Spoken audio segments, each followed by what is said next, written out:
উইনপ্রো ERP সলিউশনে আপনাকে স্বাগতম। আজকে আমি আপনাদের দেখাবো কিভাবে আপনারা সেলস রিপোর্ট, পারচেস রিপোর্ট এবং এক্সপেন্স রিপোর্ট বের করবেন।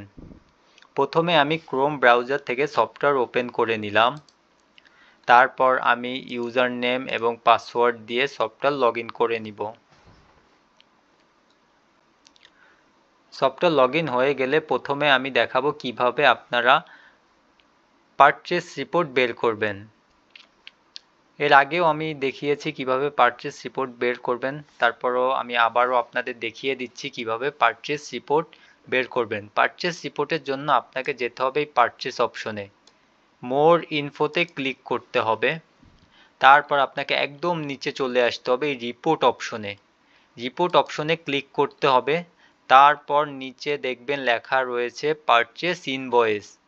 পারচেস রিপোর্টের জন্য আপনাকে এই অপশনে যেতে হবে, পারচেস ইনভয়েসে ক্লিক করতে হবে। তারপর আপনি যদি অল সাপ্লায়ারের পারচেস রিপোর্ট দেখতে চান তাহলে এখানে অল সাপ্লায়ার আপনি সিলেক্ট করাই থাকবে। যদি আপনি সাপ্লায়ার ওয়াইজ দেখতে চান তাহলে আপনি সাপ্লায়ার ওয়াইজ সিলেক্ট করেও পারচেস রিপোর্ট দেখতে পারেন। আমি অল সাপ্লায়ারের দেখব, তাই আমি অল সাপ্লায়ার সিলেক্ট করে নিয়েছি। তারপর আমাকে ফ্রম ডেট দিতে হবে। আমি 3 মাসের লাস্ট 3 মাসের পারচেস রিপোর্ট দেখব। আমি এপ্রিলের 1 তারিখ থেকে জুনের 30 তারিখ পর্যন্ত সেলস রিপোর্ট দেখব, লাস্ট 3 মাসের। এই যে from date to date select করে প্রিন্ট অপশনে ক্লিক করলে এই দেখেন লাস্ট 3 মাসের এভাবে আমার পারচেস রিপোর্ট শো করবে। আপনি টোটাল পারচেস পাবেন, বিফোর ভ্যাট পাবেন এবং ভ্যাট পাবেন এখানে। এভাবে আপনি পারচেস রিপোর্ট বের করতে পারেন। এখন আমি আপনাকে দেখাবো কিভাবে সেলস রিপোর্ট বের করবেন। সেলস রিপোর্টের জন্য আমাদের পারচেসের এখানে কোনো কাজ নেই। তারপর আমি এই হোমে ক্লিক করব, আমি হোম পেজে চলে যাব। তারপর আমি যাব ফাইন্যান্সের মোর ইনফোতে ক্লিক করব। সেলস রিপোর্ট বের করব যেহেতু আমাকে যেতে হবে এই নিচে রিপোর্ট অপশনে ক্লিক করে এই যে দেখাই যাচ্ছে আমার সেলস রিপোর্ট, আমার এই সেলস রিপোর্ট অপশনে যেতে হবে। সেলস রিপোর্টে ক্লিক করে আমি যেহেতু সেলস ডিটেলস রিপোর্ট বের করব, আমাকে এই সেলস ডিটেলস রিপোর্টে ক্লিক করতে হবে। সেলস ডিটেলস অপশনে ক্লিক করার পর আমার এই স্টোর সিলেক্ট করতে হবে। আমাদের স্টোরের নাম urban matrix business intelligence.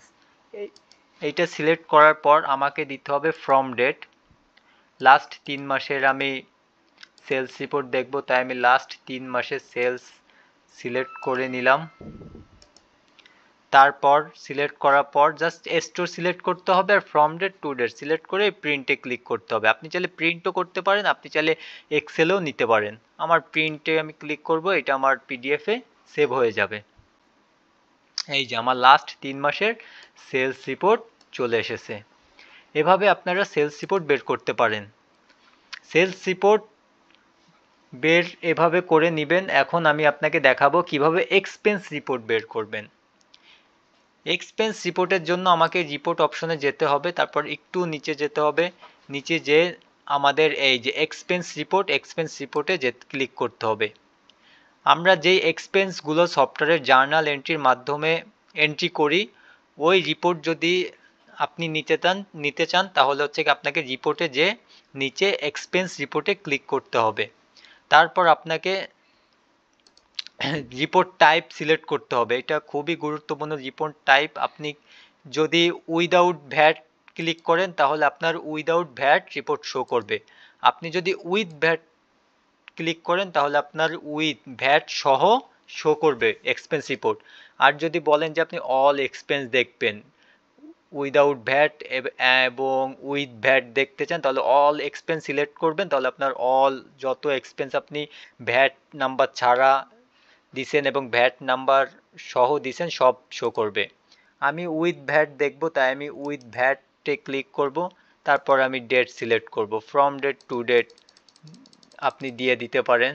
From date এবং টু ডেট দিয়ে সার্চে ক্লিক করতে হবে। এই যে আমার চলে এসেছে, আমার এক্সপেন্স রিপোর্ট চলে এসেছে উইথ ভ্যাট। এই দেখেন আমার ভ্যাট অ্যামাউন্ট চলে এসেছে। আর যদি আমি উইদাউট ভ্যাট দিতাম তাহলে আমার এই ভ্যাট অ্যামাউন্ট আসতো না, শুধু টোটাল অ্যামাউন্ট আসতো। তারপর আপনি চাইলে এটা ডাউনলোড করতে পারেন পিডিএফে, আবার ডাউনলোড করতে পারেন এক্সেলে। আমি ডাউনলোড পিডিএফ করে নিলাম, তারপর এই পিডিএফ ওপেন করলে এই যে আমার এক্সপেন্স রিপোর্ট উইথ ভ্যাট। এভাবে আপনারা এক্সপেন্স রিপোর্টও বের করে নিতে পারেন। উইন প্রোর সাথে থাকার জন্য আপনাকে ধন্যবাদ।